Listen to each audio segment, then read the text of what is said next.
morning. Now we are going to start properties of geometrical isomers. In the previous videos, we have studied about the geometrical isomerism, cause of geometrical isomerism, and condition for geometrical isomerism. In this video, we are going to study the properties of geometrical isomerism. First thing I want to clear you that regarding the physical properties, these geometrical isomers they differ in their physical properties. So first point we are taking about the melting point. So melting point of the trans isomer is more than the cis isomer. The melting point of trans isomer is more than cis isomer.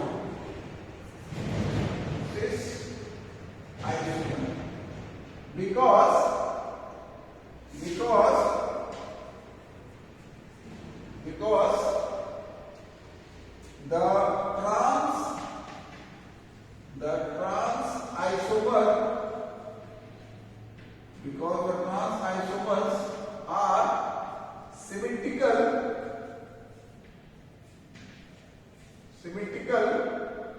they are closely packed in crystal lattice. One thing I want to clear you, that is not necessary that if any substance that melting point is high, then boiling point will also be high. Because melting point you are taking in the solid state, but the boiling point you are taking in liquid state. So regarding the melting point, we see in the crystal lattice how the molecules are packed. If the molecules are packed well, then their melting point will be high. And regarding the boiling point you are taking in liquid state. So in that one we take the dipole-dipole interaction. So the melting point of the trans isomer is high because trans isomers are symmetrical, they are packed well in crystal lattice. But if you take the boiling point of the cis isomer is high because cis isomer is more polar, so the dipole-dipole interaction is more. So next one is boiling point. So the boiling point of cis isomer is more than trans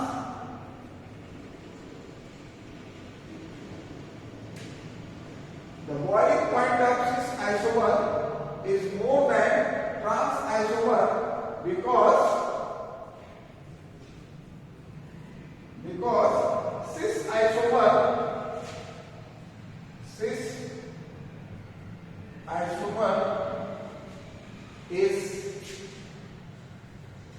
cis isomer is more polar, so the dipole-dipole interaction is high. So the dipole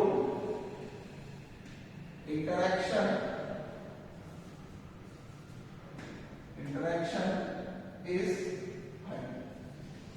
So this cis isomer boiling point is more because molecules in the cis isomer that polarity is more. So dipole-dipole interaction will be more. So now next one is solubility. Solubility of cis isomer is more than the trans isomer. Third point is solubility. So solubility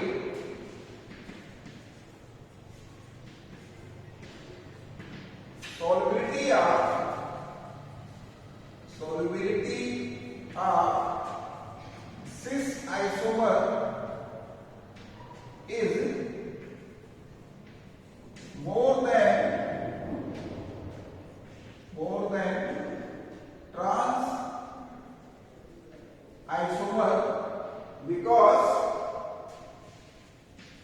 because cis isomer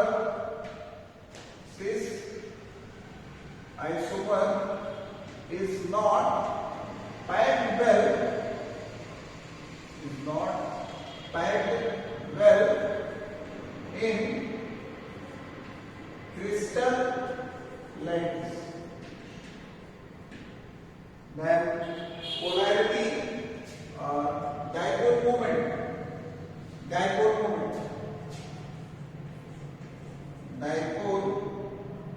moment. So dipole moment of cis isomer is more than the trans isomer.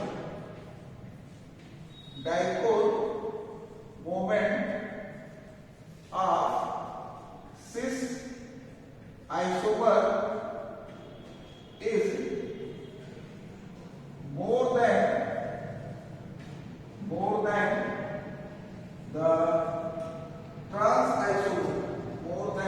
the trans isomer. Just to see how this cis isomer is more polar or dipole moment is more, just I am taking two structures. This is cis but 2e. This one is cis but 2e, and another one is trans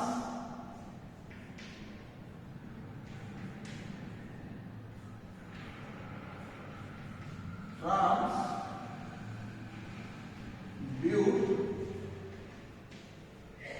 2e. So you know that all are the carbon only, but this carbon is sp2 hybridized, double bonded carbon atom. In the double bonded carbon atom, this is sp2 hybridized. So if you take the S character, 33% will be there, and this one is sp3 hybridized. So S character is 25%. Greater the S character, greater is the electronegativity. So you study. So between these two carbon atoms, this one is more electronegative. So dipole moment will be in this direction. Means it is more polar, it is less polar. More electronegative, less electronegative. In the same way, this bond is more this carbon is more electronegativity, less electronegative. So dipole moment, just to see, both the dipole moments are coming down.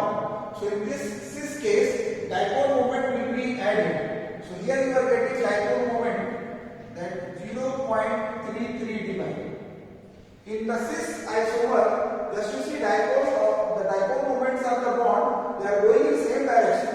But if you compare in this one, so this carbon is more electronegative, so dipole moment is in this direction. And for these two carbon, this one is more electronegative, so in this direction. So both the bonds dipole moment will be cancelled to each other. So this one, that mu will be 0.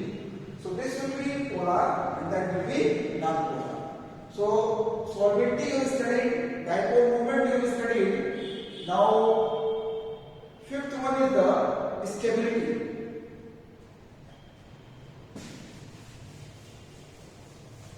So stability of the trans isomer is more than the cis isomer. Stability of trans isomer, fifth point, stability. So stability of trans isomer is more than the cis isomer.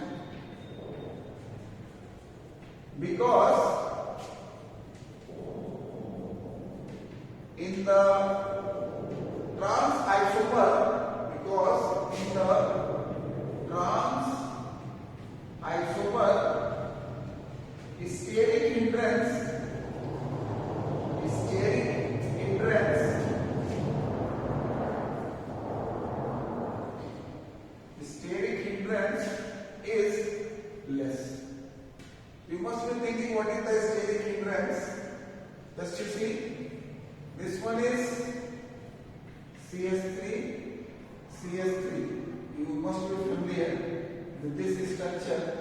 This one is cis bute 2E.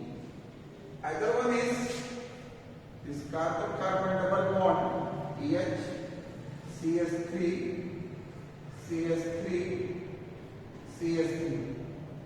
This one is trans bute 2E. So these two CS3 group, bulky groups are there. So in the cis structure, cis isomer, just you can see that they are very close to each other. So when the two bulky groups are coming closer, then the steric hindrance will be there. So here the steric hindrance is more. But in the trans isomer, these two bulky groups, they are present at the opposite side. So steric hindrance is less.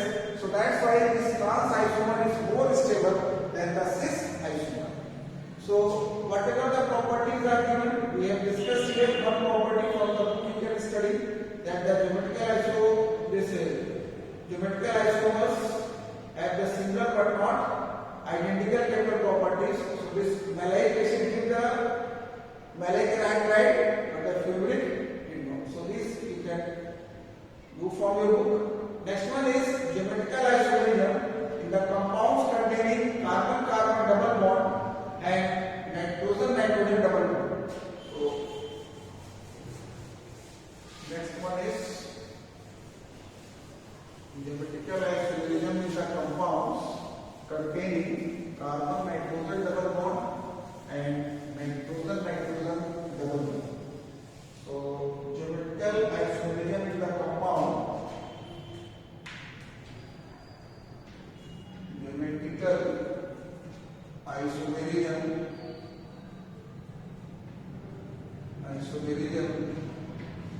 in the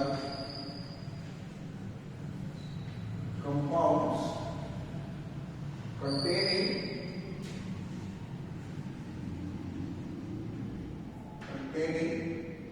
carbon nitrogen double bond and nitrogen double bond. So they are showing sin and NT. Sin and NT you will get here.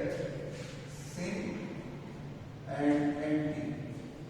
Sin is similar to cis and NT is similar to trans. So this carbon nitrogen double bond, benzodoxime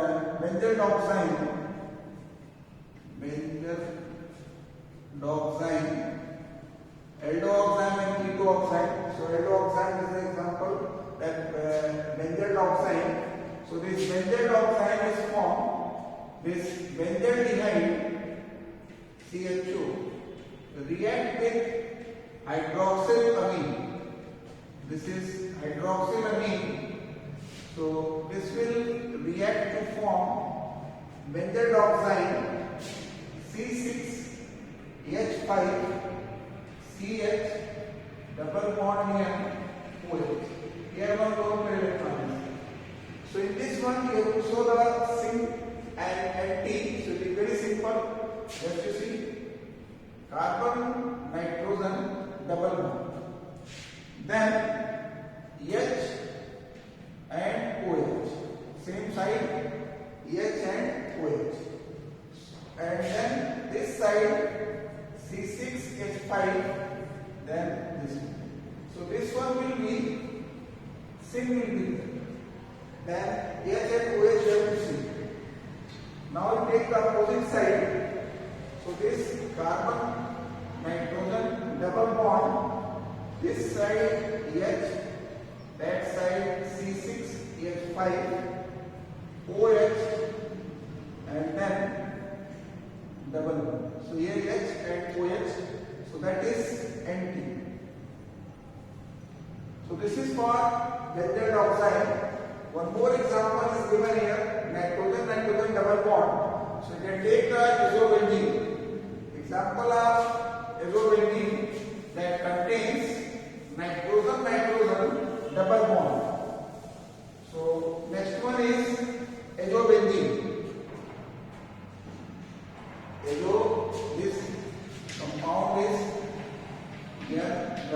Edwardian C6H5.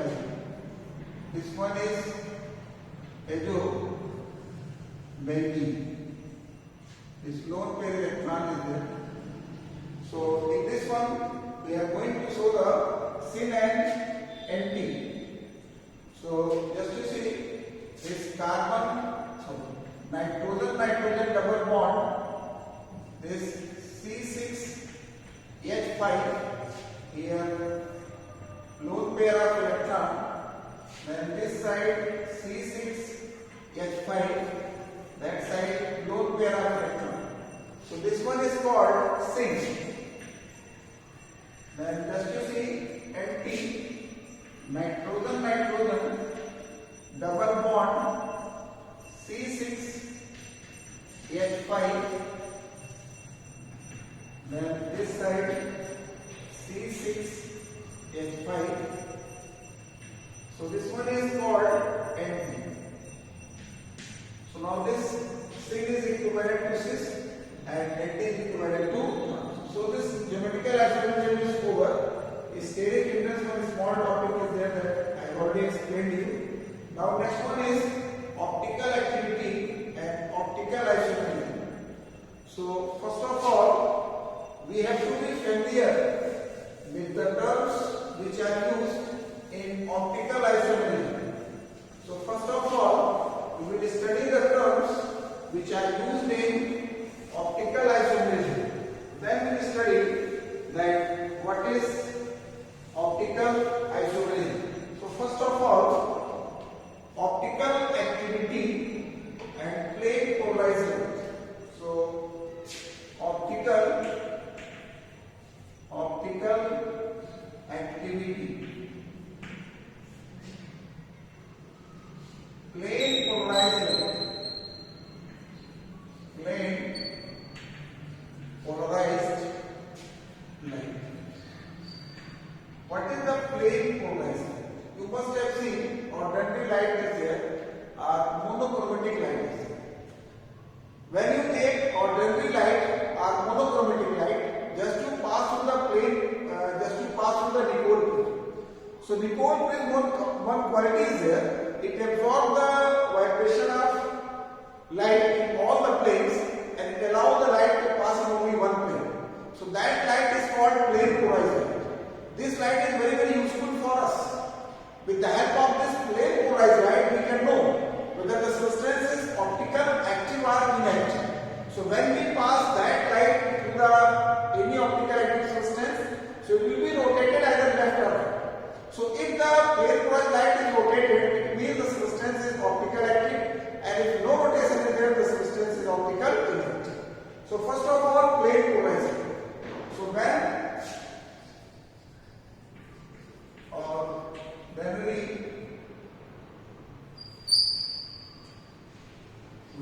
ordinary light are monochromatic light is passed through, when ordinary light or monochromatic light is passed through the Nicol prism, it has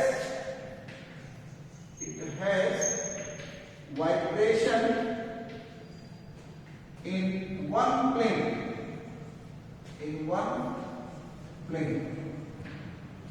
Such a light is called, such a light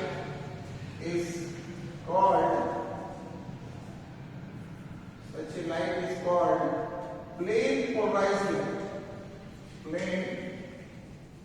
polarized light.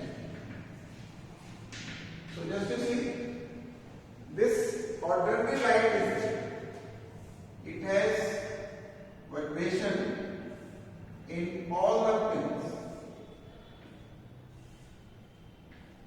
This is called ordinary light. When this light is passed through, this is the Nicol prism, glass prism we have seen. nickel prism is there. This nickel prism is made up of calcium carbonate. So this light is passed through this nickel prism. When it is coming from this nickel prism, it has vibration. This light has, as you know, the light is wave. It has a many plane vibration. But when it is passed through this plane polarized light, so when it is passed through the nickel prism stops the vibration in all the plane, and then it has vibration in only one plane. So this light is called plane polarized light. So when the white light, monochromatic light is passed through the nickel prism, it has vibration in one plane. Such a light is called plane polarized light. Now the term is optical activity and optical activity. When plane polarized light is passed to the certain substances, the plane polarized light is rotated either left or right. So the substance is called optical active, and the property by which it rotates the plane polarized light is called optical activity. So this is the next one is optical activity. We are going to discuss what is optical activity. So when plane polarized light is passed through the solution of certain substances, when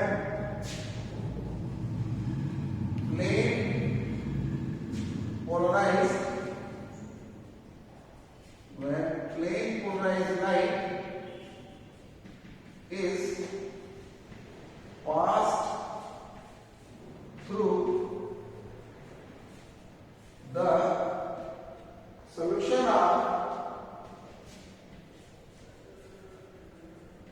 solution of certain substances. When plane polarized light is passed through the solution of certain substances,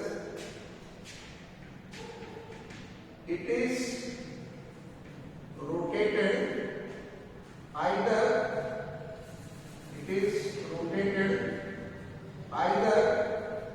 left or right. Left or right means clockwise or anti-clockwise. The substance is called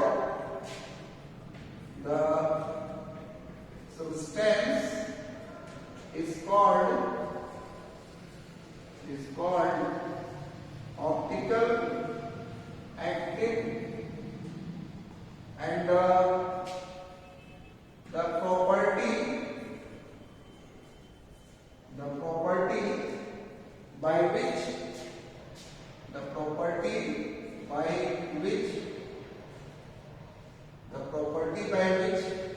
the substance rotates the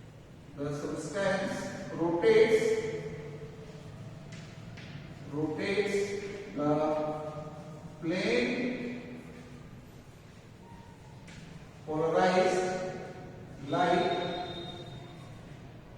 is called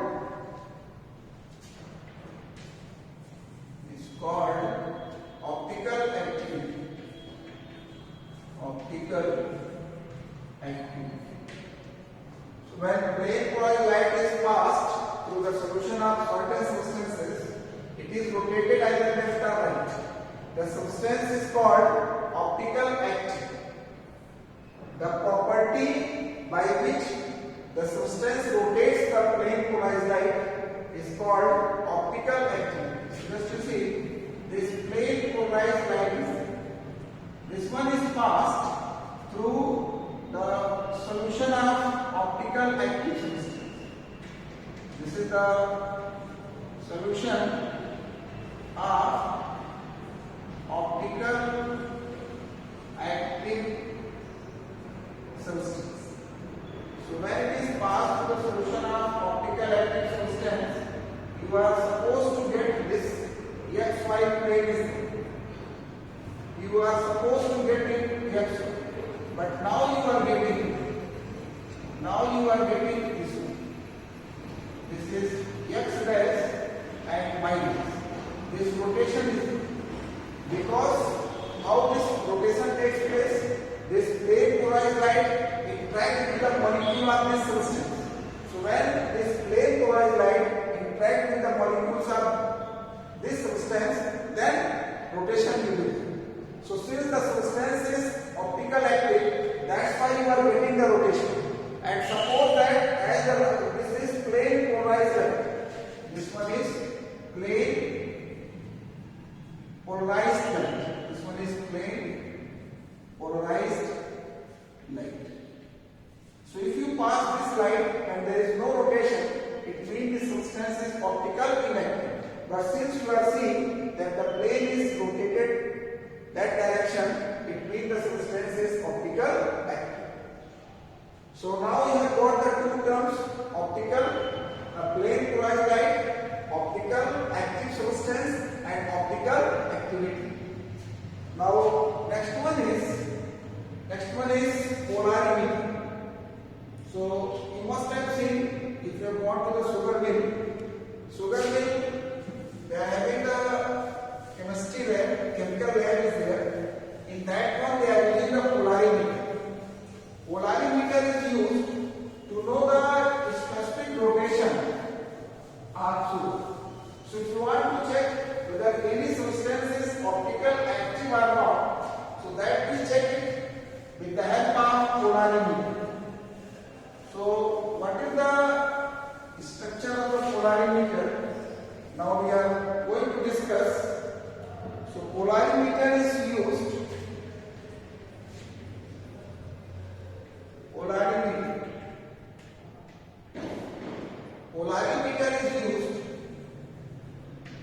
Polarimeter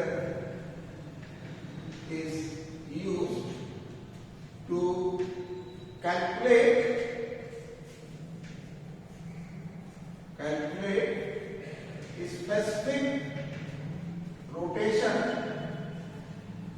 specific rotation or optical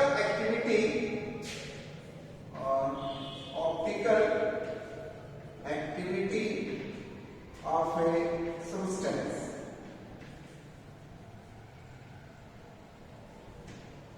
Polarimeter is used to calculate specific rotation or optical activity of a substance. So what is the shape of this polarimeter? So this ordinary light is there. From this light source, light is coming. Then this. So from this light source, light is coming, and this light is ordinary light is there.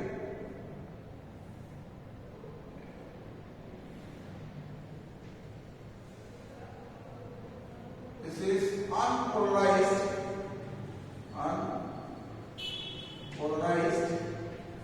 light.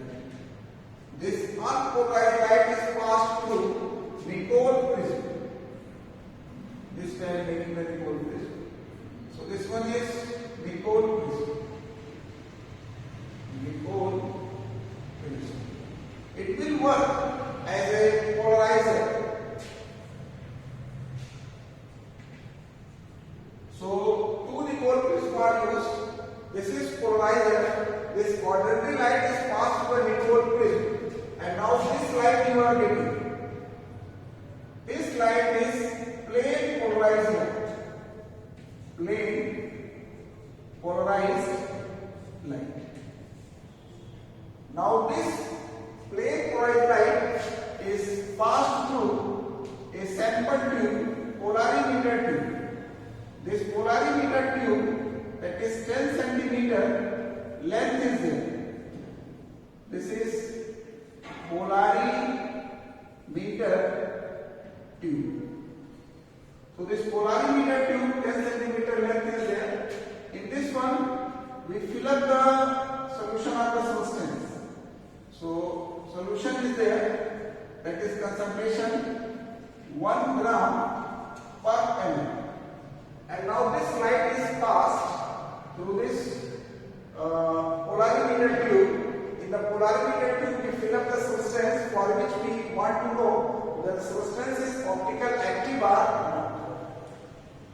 So this light is coming, but you are supposed to get in this way, but now you are getting in that way. Means it was the plane polarized light, but now you are getting in this direction. This rotation is there alpha, that is called specific rotation. And now another recoil prism is there. Through this recoil prism, first one is polarizer. This is recoil prism. This is analyzer. So from this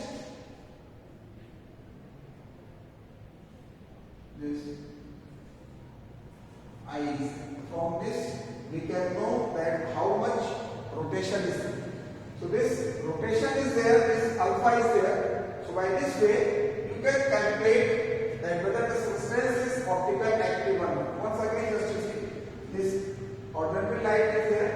From this light, what light you are getting, that is unpolarized. It means this light has the vibration in all the plane. The light is allowed to pass through the first recoil prism that work as a polarizer. So when it is passed through the polarizer, this recoil prism absorbs the vibration in all the plane and it allows the light to pass in only one plane, and this light is called plane polarized light. When this plane polarized light is passed through the polarimeter tube that contains the solution 1 gram per ml and length is 10 centimeter, then after passing through this, it is observed that it is rotated through the alpha angle. So this one is called specific rotation.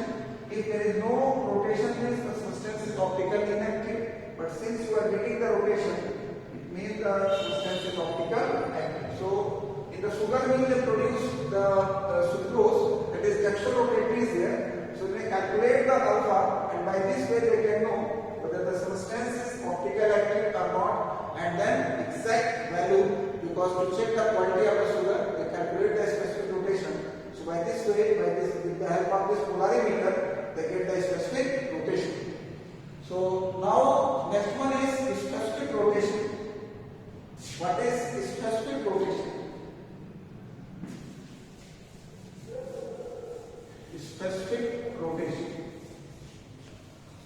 The next term is specific rotation.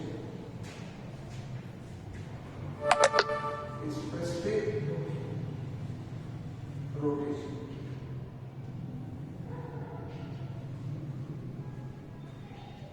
So specific rotation, when the plane polarized light is passed through the solution of some optical active substance, the observed degree of rotation is called specific rotation.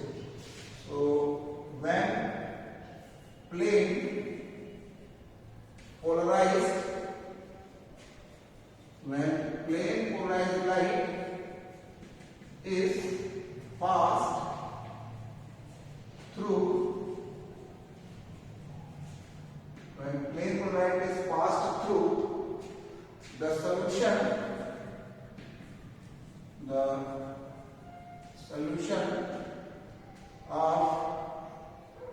certain optical active substance, pass solution of certain optical active substance having concentration 1 gram per ml and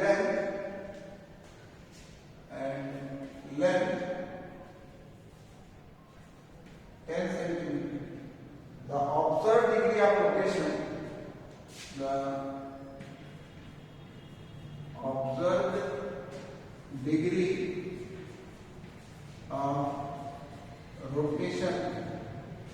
is called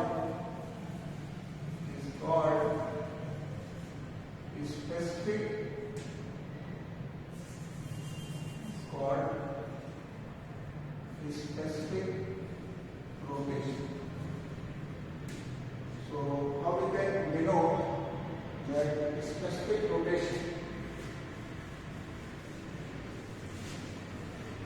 So specific rotation, that means